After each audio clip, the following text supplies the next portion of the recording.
네. 윤석열 대통령이 이관섭 비서실장을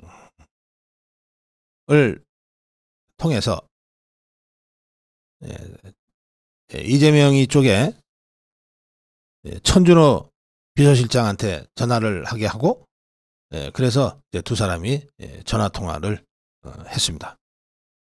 뭐 실제로 전화를 건 거는 그러니까 이쪽에는 이관섭 실장, 저쪽에는 천준호지만 뭐 그거야 뭐 그냥 기능적인 것이고요.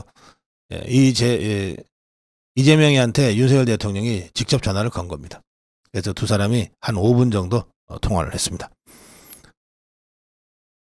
윤석열 대통령, 이 시각이 어제 오후 3시 30분경인데요. 윤석열 대통령은 이재명이한테 전화로 이렇게 말했습니다. 다음 주에 형편이 된다면 용산에서 만나자. 일단 만나서 소통 시작하자. 앞으로 자주 만나자. 차도 마시고 식사도 하고 또 통화도 하면서 국정을 논의하자. 이렇게 먼저 만나자고 제안하자 이재명이가 대통령한테 초청에 감사의 뜻을 전했다고 합니다. 대통령께서 마음을 내주셔서 감사드린다. 저희가 대통령께서 하시는 일에 도움이 돼야 한다. 민주당 대변인도 같은 취지로 대통령과의 5분 통화를 설명했습니다. 이 대표는 많은 국가적 과제와 민생 현장에 어려움이 많아서 가급적 이른 시일 내에 만나고 싶다. 이렇게 화답했다는 거예요. 그러면서 민주당은 윤석열 대통령의 제안을 환영한다. 담대한 대화의 기회가 될 수 있기를 기대한다.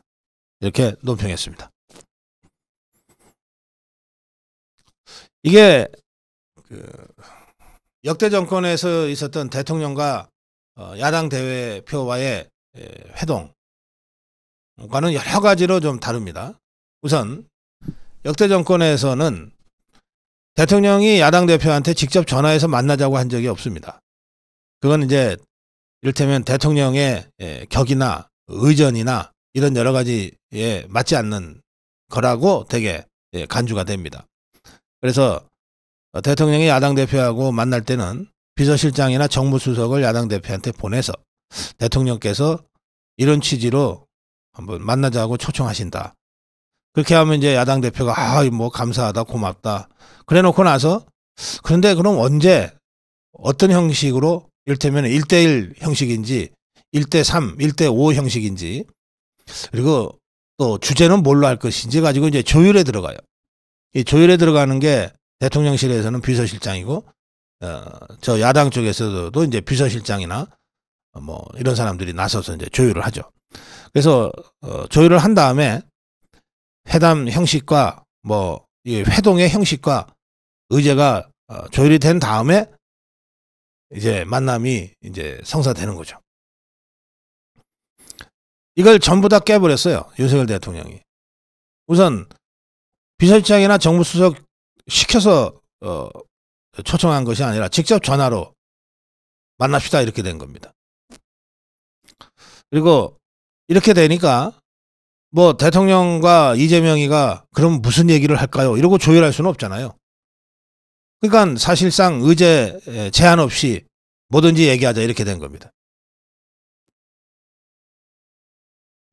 저는 이게 윤석열 대통령 스타일이라고 생각합니다. 맞나? 에이, 그럼 뭐하러 만나? 그럼 안 만나버리는 거예요, 2년 동안. 근데 맞나? 만나야 돼? 오케이. 뭐 괜히 뭐 번거롭게 뭐 그럴 거 있나? 내가 직접 전화해서 보자 그러면 되지. 전화 연결해. 이게 윤석열 대통령 스타일인 것 같아요. 화끈하고 그러면서 실전적이죠. 그리고 기왕에 만나는데 이 얘기는 하지 말자. 이 얘기만 하자. 뭐 사람 대화가 그렇게 됩니까? 의제 제한 없이 만나는 것이 속이 서로 편하죠. 뭔 얘기든지 다 해라. 네 하고 싶은 얘기 다 해봐.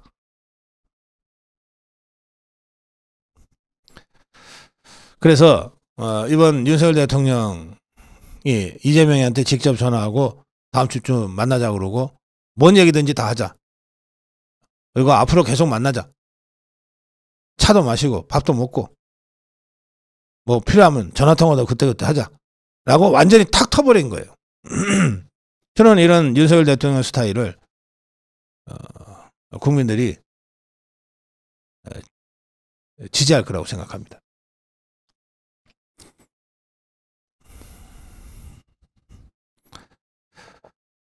그런데 제가 이 전화통화 사실을 이제 팩트로 확인하고 오늘까지 언론의 반응을 쭉 보면 일단 대통령 스타일의 승부수가 통한 것 같아요.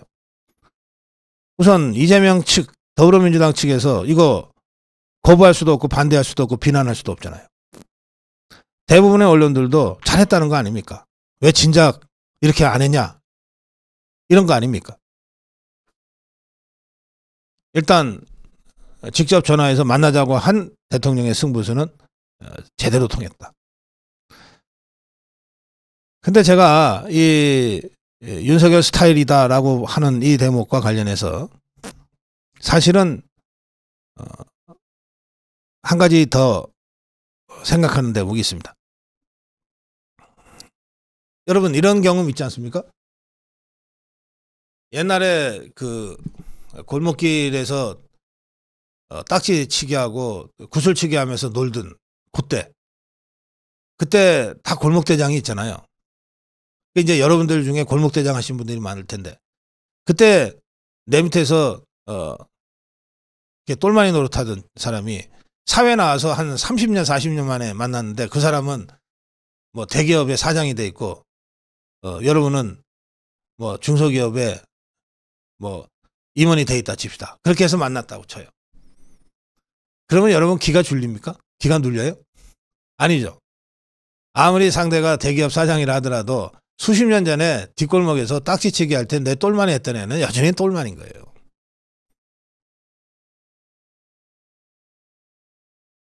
제가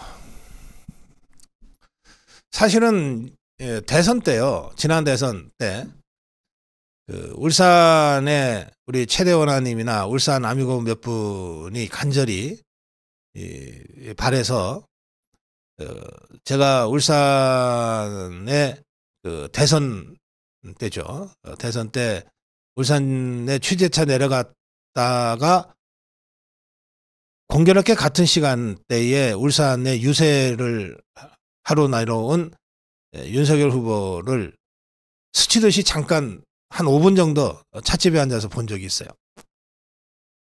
그러니까 그야말로 우연한 만남이었죠. 그때 정가윤 의원이 함께 자리를 했던 걸로 제가 기억하는데요. 이제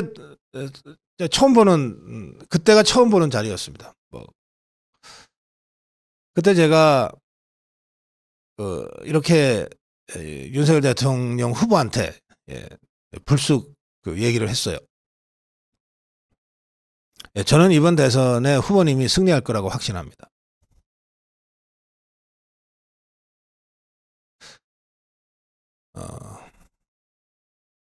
검사하고 도둑놈이 싸우는데 어떻게 검사가 질 수 있습니까? 네, 제가 그렇게 얘기했어요.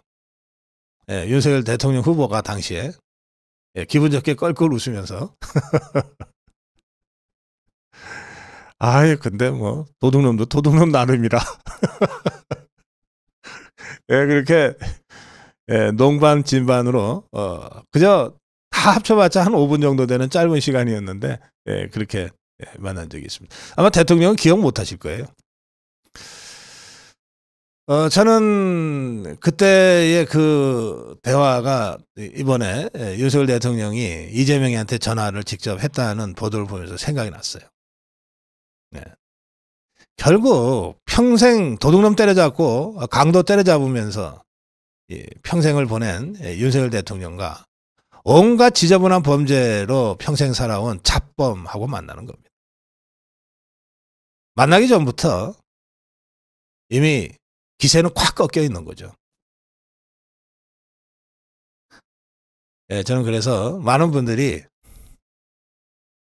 이거 윤석열, 이재명 1대1 구도를 만들어줘서는 안 되는데 이렇게 준비 없이 즉흥적으로 제안해서는 안 되는데 저 교미하고 교활하고 사악한 이재명한테 또 어떻게 예, 이 꼼수에 당할지 모르는데 이런저런 걱정들이 많으신 건 제가 충분히 이해를 하고 압니다만 저는 이 경우 윤석열 스타일의 승부수가 자결했고 지금 쫄고 있는 건 이재명이다.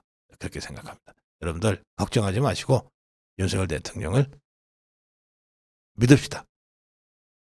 자, 다음으로 가겠습니다. 네. 이재명도 짐을 같이 짊어지게 됐다. 어제 대통령의 전화로 대통령과 야당 대표의 회동이 이제 기정사실화된 그 직후부터 언론들이 쓰고 있는 그 보도 내용은 이렇습니다. 조선일보는 사설에서 이제 협치는 불가피하다 이렇게 썼어요. 협치를 하면 어떻게 되는 줄 아십니까? 짐을 같이 지게 됩니다. 협치를 하면 사람으로 따지면 윤석열 대통령과 이재명이가 협치하는 것 아닙니까? 조국이는 끼어들 자리도 없어요. 조국이가 있으나 마나잖아요. 108석의 윤석열 대통령과 175석의 이재명이가 함께 하겠다 그러는데 거기 조국이가 끼어들 여지가 어디 있으며 이준석이 같은 자가 끼어들 여지가 어디 있습니까? 그냥 두 사람이 협치하는 거예요. 군대에서 봉체조 같은 거 있잖아요. 이거 하면 봉체조의 목표가 그건 줄 아시죠? 이게 협동심 키우는 겁니다. 한 명이라도 이거 제대로 같이 구령에 맞춰서 안 하면 이게 봉이 잘 들려지지가 않아요. 그러니까 국정이라는 무거운 봉을 앞에서는 윤석열 대통령이 어깨에 탁 메고 뒤에는 이재명이가 이렇게 같이 매겠다는 게 협치예요. 그럼 이재명의 부담은 없습니까?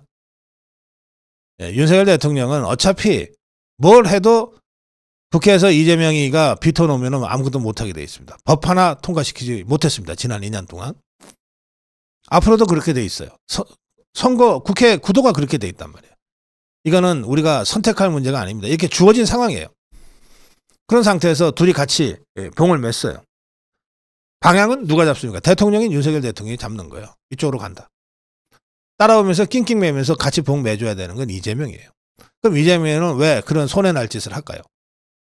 이렇게라도 해서 비난만 하고 반대만 하는 게 아니라 나는 국정에 책임 있게 참여하는 사람이야 라고 하는 이미지를 만들기 위해서 하는 거예요. 그래야 지 다음 대선에 지가 유리하니까. 또 하나 속으로 노리는 꼼수가 있기는 있을 거예요. 뭐냐면 내가 이 정도로 열심히 뒤에서 봉 들어주는데 날 설마 감옥에 보내겠어? 이재명의 계산은 되게 그런 정도입니다. 그래서 이 국정이라는 무거운 봉을 윤석열 대통령과 이재명이가 같이 짊어지게 됐다. 이제 봉 떨어지면 대통령만 다치는 게 아니라 이재명이도 죽게 생겼다. 그게 이 대부분 언론의 얘기입니다. 그래서 기왕에 여기까지 왔으면 이재명이한테 확실하게 짐을 또 안기면 돼요. 윤석열 대통령은 국정 운영에 짐을 내려놓을 방법이 없어요. 대통령이니까. 어차피 대통령이 짊어지고 가야 됩니다. 근데 짊어지고 가는데 혼자서 모든 걸 짊어지고 갈 건지 저 뒤에 봉 맨 끝에 이재명이도 같이 어깨에 짊어지고 같이 가자고 하든지 둘 중에 하나 선택하는 수밖에 없어요.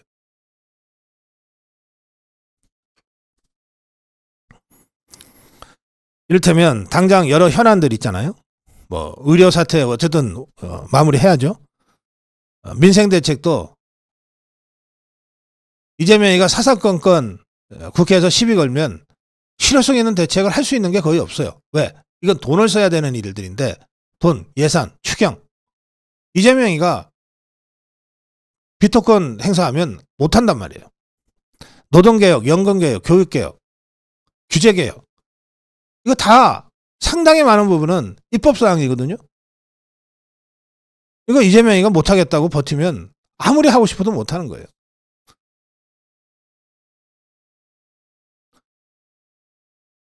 그런가 하면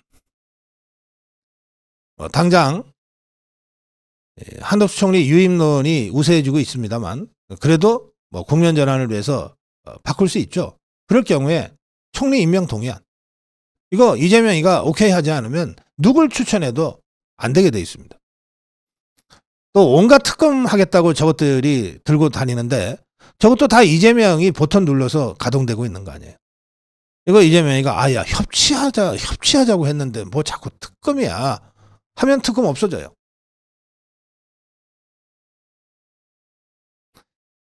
예, 그런 의미에서 저는 윤석열 대통령이 이재명이한테 틈을 줬다, 틈을 보였다고 할 수도 있지만 이재명이가 이 국정 운영이라고 하는 이 공동 책임론에 걸려들었다고 생각합니다.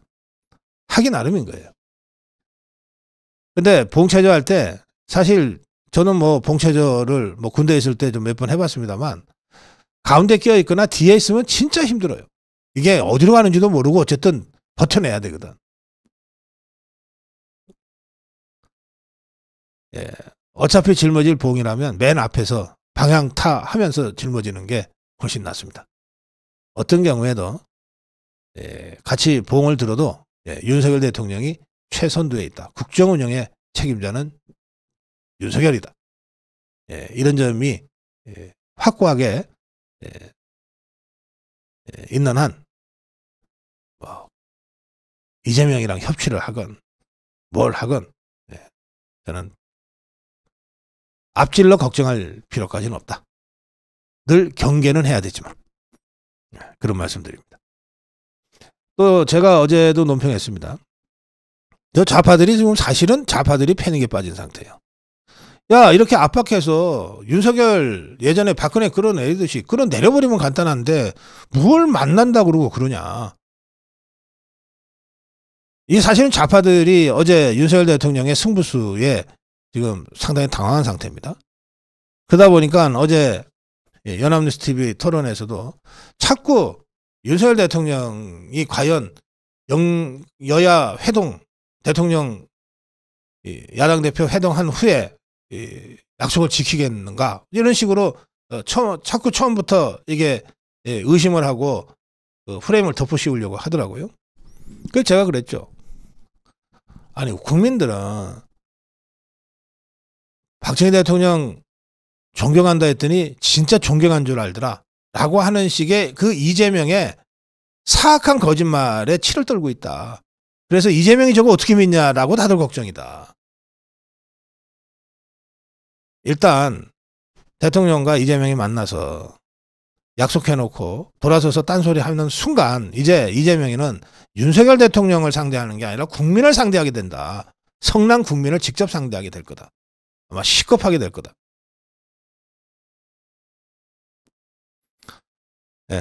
좀 더 담대하고 당당하게 지금 상황을 헤쳐 나가야 되겠습니다.